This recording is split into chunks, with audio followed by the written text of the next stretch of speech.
আপনার বাসায় water heater থাকলে এই ভিডিওটা অবশ্যই দেখবেন। দেখুন ওয়াটার হিটারের নিচের দিকে দেখলে বুঝতে পারবেন কত বড় বিপদ থেকে রক্ষা পাওয়া গেছে। আমার এই ওয়াটার হিটার এমনভাবে আগুন ধরেছিল দেখে আমি সত্যি অনেক ভয় পেয়েছিলাম। ভয় পাওয়ার কারণ হচ্ছে বিদ্যুৎ লাইন চালু ছিল, মানে চালু অবস্থায় চুলার আগুনের মতো আগুন ধরে গিয়েছিল।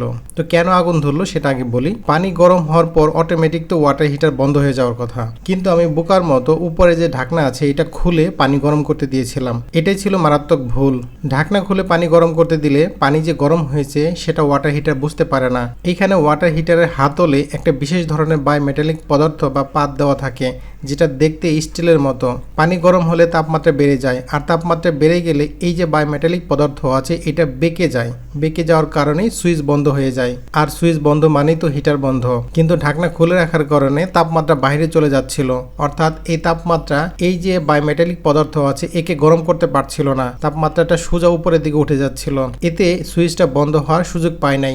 এই কারণে সম্পূর্ণ পানি বাষ্প হয়ে যাওয়ার পরও ওয়াটার হিটার চালু ছিল।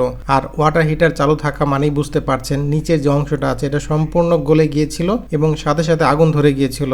এই জন্য ওয়াটার হিটারের মধ্যে এই সুইচ যদি ভালোভাবে কাজ না করে, বায়োমেটালিক পদার্থ যেটা এটা ভালোভাবে কাজ না করে, তাহলে কোনো অবস্থাতে ওয়াটার হিটারকে অটোমেটিক ফাংশনে রাখা যাবে না। নিচে খেয়াল করে দেখতে হবে যে ওয়াটার হিটারটা সময় মতো বন্ধ হচ্ছে কিনা। আর পানি গরম করতে দিয়ে কখনোই দূরে চলে যাওয়া যাবে না, এটার উপরে নির্ভর করা যাবে না, কারণ যে কোনো সময় এই ধরনের যে মেকানিক্যাল যে অপশনটা আছে এটা কাজ নাও করতে পারে। সেক্ষেত্রে কিন্তু ওয়াটার হিটার এইভাবে পুড়ে গলে গিয়ে আগুন ধরে যাবে।